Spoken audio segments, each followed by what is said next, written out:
Welcome to Happy Health Podcast, where you can learn about alternative modalities to healing, well being, and graceful aging. My name is Rita Rivera, and I am your host. I'm a teacher of the Alexander Technique and also the creator of Your Brilliant Back 28-Day Posture Challenge. And today, my guest is Sharon Took Zozaya, who is an extraordinary dancer and choreographer, performer, teacher, and yoga therapist. So join me in my conversation with Sharon. Hello, Sharon, and welcome to Happy Health Podcast. Hi, Rita. It's lovely to see you again. And to I know, hear and you are, we are talking from, you're in Scotland, I'm in California, and I look forward to talking to you a little bit later in the podcast about Scotland and about Findhorn, which sounds like a really exciting place. And Indeed. you are a yoga therapist, and I know you've had a really long career as a dancer, as a choreographer, as a performer. And I would love for you to talk to our audience about your background and also what drew you into yoga therapy. So, dance has always been the most direct and easiest way for me to access my sense of mindfulness and spiritual connection since childhood. And yoga therapy has offered me a way to integrate a lot of different aspects of my study and experience. Um, I just learned about yoga therapy a few years ago and got very excited because I could see the potential. Mm.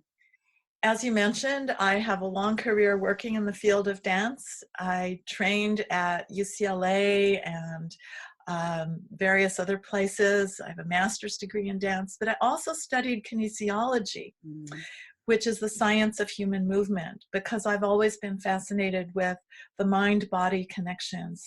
And my specialty within that had to do with the psychology of movement, actually, and with improvising.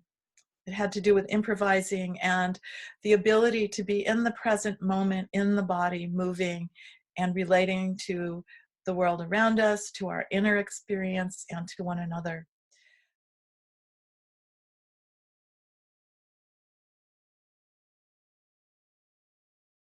I mean, that's really beautiful, and I've seen you perform, and I've seen your work, and I think you're fabulous, and I love the fact that you are incorporating this body-mind system into your work. So can you tell us a little bit about yoga therapy, what it is, like when did it come about?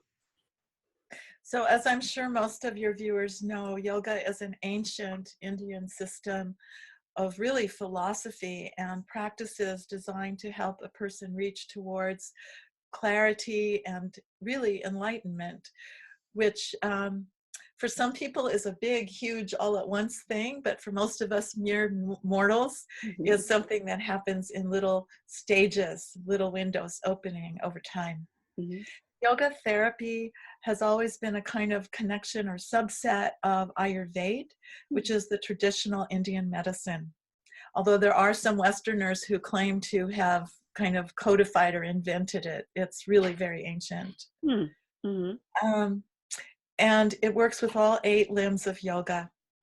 So first with the lifestyle choices, if you will, the things that we choose to do and the things we choose not to do in order to lead a healthy spiritual life. And then the third limb is asana, or the physical practices and positions and movements. Then also we work with pranayama, which is the breath work that can create different states in the body, and then various meditation techniques.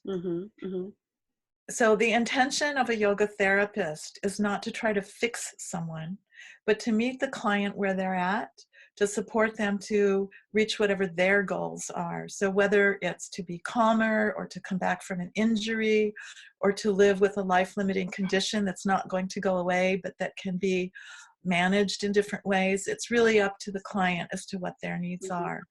And I personally have worked with people with additional support needs, such as people with cerebral palsy, people with autism, or on the autism spectrum, Wow. cancer survivors, and I also worked with a woman who had ALS, known as Lou Gehrig's disease. Yeah. And so with some of these people, the main focus was physical practice, and with other people I worked with, the focus has been more on the internal experience of living in the body and the situation that they're in. Mm-hmm, mm-hmm.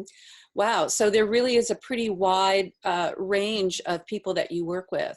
So I'm assuming that you would approach each client from a very different perspective, depending on what they're dealing with. And that is what yoga therapy is. Mm-hmm. Even yoga asana originally was always taught one-to-one by one teacher to their specific student, with the idea of tailoring the practices to that particular person at that particular time. So yoga therapy is bringing that back in, that sense of tailoring the practices to what is needed for that person with Mm-hmm. those particular conditions. And of course, those conditions change over time as well. Mm-hmm. Can you give us an example or a story of someone that you've worked with who has had some challenges, physical challenges, that has benefited from the yoga therapy? Yes, I worked with someone a couple of years ago who had had some injuries actually in a yoga class, and had very tight, stiff hamstrings, and needed to work on how to regain the strength and flexibility. So we had several sessions together in which we worked with not only the physicality of it, but her motivation for movement, because sometimes a person will have a tendency to push themselves more than is really healthy for the body in that time. So the first principle of yoga, the first yama, is ahimsa, which is do no harm. And Mm. that's doing no harm to ourselves and doing no harm to others. So we were working on that level as well as on the physical level. Mm. At the other extreme, I worked with someone who was dying of ALS, which is a neurological disease in which the nervous system gradually sort of packs up and goes home, and the person loses ability to move their body, to swallow, to Mm. do pretty much anything.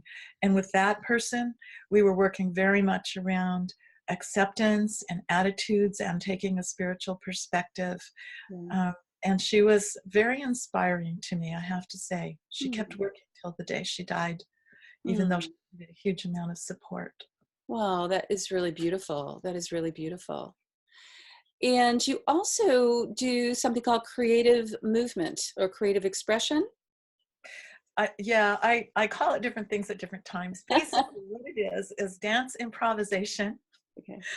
which for me is a very broad spectrum, everything from something performative to something that's really about a person just having an experience and being able to express that in movement. Mm-hmm. So it's a kind of mindfulness practice that involves following the impulses of the body within structured ideas. So if you will, it's like a game has rules. So maybe in this moment the idea is to follow the breath or follow the heartbeat, or maybe there's an interactive process with another person in which one person is shaping the space and the other one's molding into it. There are many, many, many, many different ways to Yeah. approach that. Yeah. It sounds like there's a crossover with the yoga therapy. Well, I think the crossover is that I'm interested in people and supporting them to find their own sense of self in the clearest, strongest way they can, and to be able to express themselves in a healthy way. Mm-hmm. And Mm-hmm. I see dance, movement, yoga, breathing practices, all of those as being related.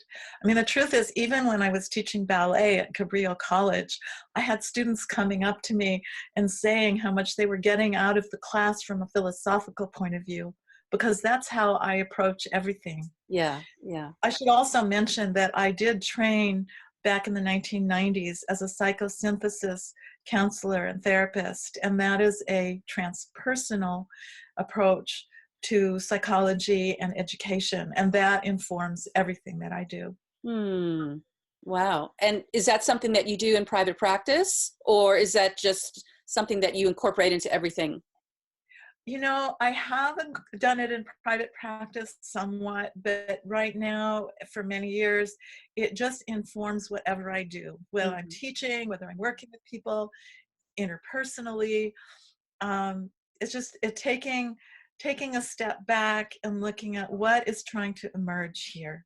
Mm-hmm. What is the highest principle or the most positive principle, or however you want to word it. All of these judgmental terms are kind of useless, really. Mm-hmm. But what is at the heart that's trying to emerge Right. in a positive, growthful way? Mm-hmm. And how can we facilitate that happening? Right. Wow. It sounds All of it sounds wonderful.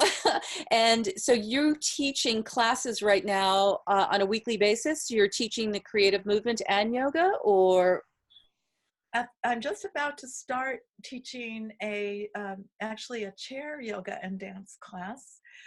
Just to actually put the advert out today, but I'm working for myself teaching contemporary dance, not unlike your Saturday morning class, that level of participation. Yeah. I also work for an organization called Dance North, where I teach people with dementia a day a week. And on another day, I teach elders with vulnerable issues. And I also work with a group of young people who have additional support needs, mostly on the autism spectrum. And there I'm team teaching with a colleague. Mm-hmm. Supporting her, really. It started out as her class, and I'm there supporting that. So I work with a variety of people, and there's always creative movement involved, and there's always awareness of range of motion and ranges of possible expressive qualities, whoever it Mm-hmm. is that I'm working with. So you are now located in Scotland, and I'd love to know, because of course you've been in California for most of your life, and I'd love to hear about the differences in the communities. Are they open to yoga therapy? Is it as we are here in the States or in California, where we have so many different modalities? And I'm just kind of curious what the community is like there. Well, I'm living, as you know, in the Findhorn community, which was one of the first really widely known spiritual communities started in the 60s. And here we have a huge variety of movement practices and therapeutic practices, as well as meditation and spiritual practices available within the kind of, it's not really a bubble anymore because it's spreading out, but within what we're now calling the Findhorn Eco Village. Mm. Some of the teaching that I just described, I'm actually doing out in the local area, in local towns that are maybe 15-minute drive away. So I'm working there with people that are kind of the regular Scottish community that aren't part of necessarily the Eco Village. Yeah. So I work with a variety of people. Here in the foundation and community, the Eco Village, I have taught quite a few creative movement classes. Right now, I'm not doing that. I was doing them as kind of one-off workshops, and some people came for the series and some people tasted once. There's a very big presence here of 5 rhythms and open Oh, floor. So a that's lot of Gabriel Roth. yes, yeah. I'm not so sure about the history and development of open floor, but the 5 rhythms is Gabrielle Roth's work. Mm. And so that's very, very popular. What I do is more specific in some ways, and so it attracts people with a particular interest that's a little bit different. One Wow. of the things that's really fun, though, is when I go and teach the elders. Of course, they're maybe used to Scottish country dancing or swing dancing or whatever, and I teach them in chairs because they are not so stable on their feet in most cases. And I introduce all this creative stuff. And at first, it was kind of like, what is this crazy American lady doing? But now they're really into it, and we have a great time. We laugh a lot. Oh, that's so fabulous. So, I'd love to end our interview with a personal question. So I know that we are moving. One of the things about the Happy Health podcast, and I'm interested in talking to people about just their process in life and how we can move into a sense of aging with a lot of grace and with awareness and with a lot of strength as we move into our third act. And I would love to know where you're at personally in your life, with such a wonderful career behind you, and how you have felt, how you feel the work that you've done is supporting you in moving forward into the latter part of your life. Great question. I don't Mm. know how many acts you think there are, but I think there are four, and I'm I'm going trying to to agree. find the language to really I know, describe this. but I'm teaching people in their 90s. Right. So, no, yeah. Um, I've done a lot of personal work.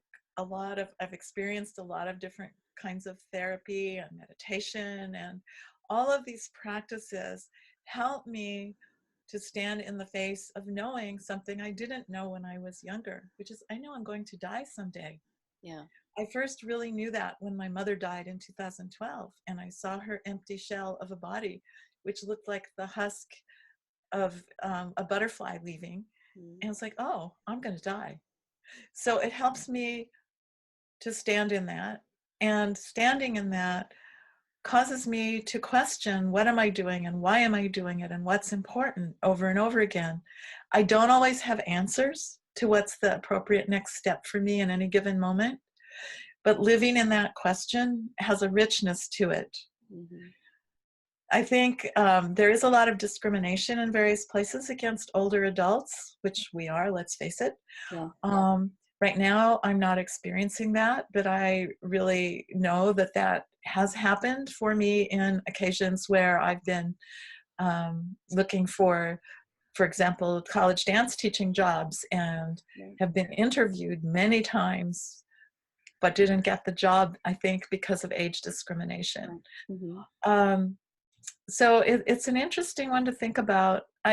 What I notice is because I've been dancing and moving so much for so long, even when I think I'm not, because I don't have always a regular practice, Yeah.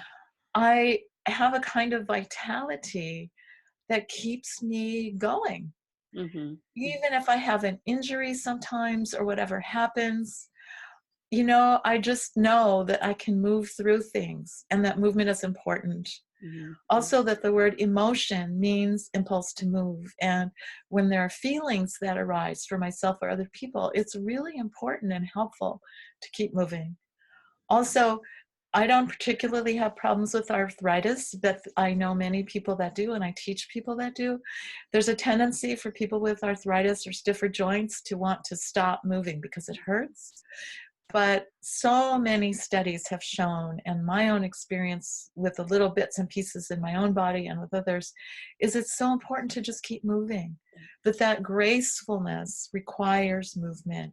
Mm-hmm. Just kind of shrinking up and freezing up is not the answer for Yeah. any of us. Yeah. And there are Mm-hmm. things my body doesn't do now in the same way. I don't have a beautiful arabesque. It's just not going to happen. Yes, However, I understand that, but we still have beautiful lines. They're just a little bit different. yeah, yeah, absolutely. And one of the things that happens with training and with experience and with time is the ability to marshal one's energy and to use it in movement where it's needed and not to have the extra tensions that cause fatigue Mm-hmm. and in some cases injury. And that's a huge Yeah. gift to be Yeah. able to have that skill level. Yeah, well, that's beautiful. And I really want to thank you for sharing that with me. And I really appreciate who you are and the work that you're doing in the world. And I know that so many people are the beneficiaries of that. And I know that you'll be continuing for quite a long while. No plans to stop, that's for sure. Yeah, so thank you so much, Sharon. Thank you, Rita. This has been lovely. Yes. Bye-bye. Bye-bye.